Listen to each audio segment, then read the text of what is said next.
Hi and welcome back if you're an existing subscriber. If you're not, then this channel is currently about the Canon RF series with reviews, tutorials and real world situations.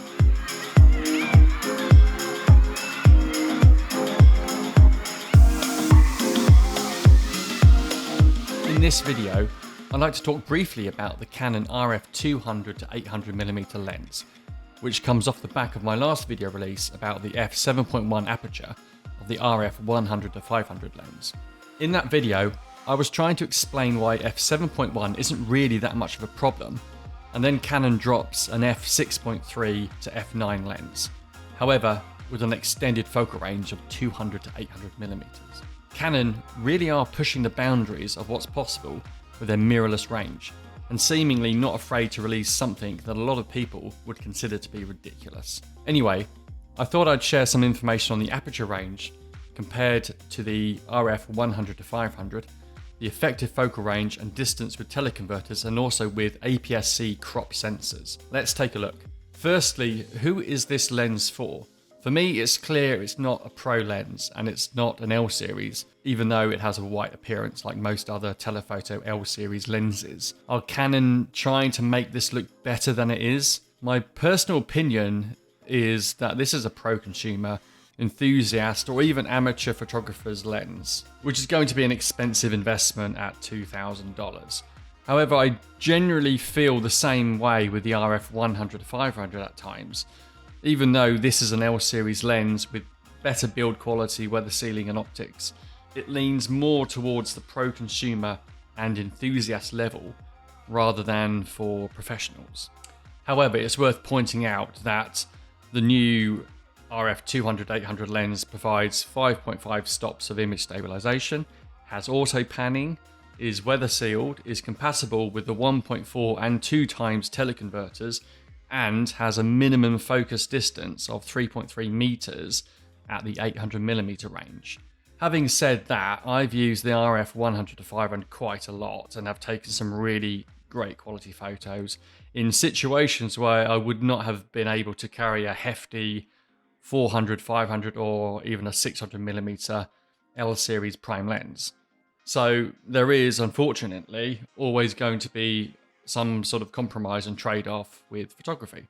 The new RF200-800 is allowing photographers to capture subjects at extreme focal lengths in a small and fairly portable form factor. The only comparable camera and lens setup to this would be probably the Panasonic or Olympus Micro Four Thirds system with their 100-400 lens, providing a full frame equivalent focal distance of 200-800, but with less light gathering capabilities and potentially noisier images. Let's take a look at the side-by-side comparison of all the Canon options for telephoto zoom lenses currently on the market within this kind of price bracket. We have the EF100-400, which is compatible with the RF mount with a converter and provides good performance levels, maintaining an f5 aperture all the way to 312mm focal distance, and then at f5.6 from 312 to 400mm. If you're really on a tight budget and need something super lightweight, then the new RF100-400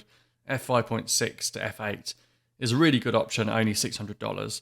Just don't expect good low light performance at f8. The main comparison for me is with the RF100-500 with an aperture range of f4.5 to f7.1. As you can see, the lens is only maxing out at 7.1 from around 472mm and maintaining f6.3 aperture from 363 to 472mm. Not all that bad considering the extra focal reach over the older EF100-400. Comparing this to the new RF200-800, we can see that the f6.3 aperture is only maintained until 268mm before the aperture closes to f7.1. Then we have f8 from 455 to 673mm until the lens maxes out at f9 towards 800mm. The lens is also around 500 grams heavier, but is considerably cheaper at $1,900. With the extra focal reach, this could be an extremely useful lens for wildlife photographers and for amateur level sports and action photographers, while the RF100-500 has been positioned as the replacement for the older EF100-400.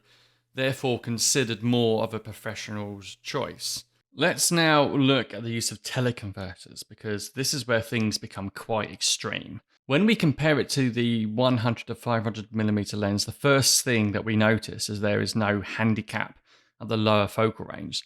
The RF100 to 500 can't be used with a teleconverter below 300mm, which is a major flaw in my opinion. But we can see that the RF100 to 500 with the 1.4 times converter will provide a 700mm focal distance at f10, where the 200 to 800 would be f9 at 800mm. With the 2 times converter, the lens would reach 1000mm at f14. Now, comparing this to the 200 to 800, it doesn't seem too bad.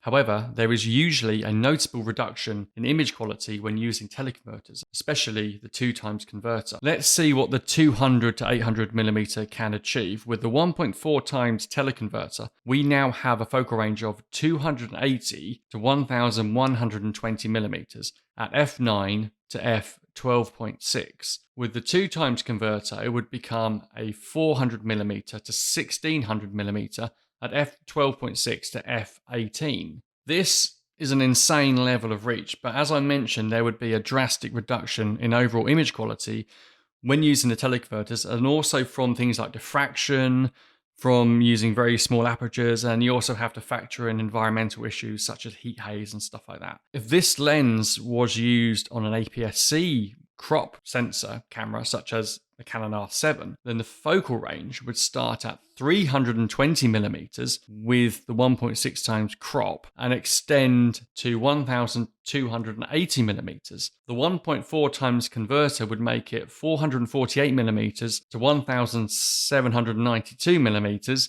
and a 2 times converter a staggering 640mm to 2560mm. That's some serious focal range. I'm not sure who would want to use that and where that would actually be used, but at least we know it's possible. I think we can all agree there are some really great options now available for all users at all levels of photography. And I hope the new 200 to 800 is a successful lens option for people requiring greater focal reach that's not going to break the bank too much and is also easy to carry around. I really hope this has helped to provide information. Don't forget to like, share and subscribe, and stay tuned for more videos.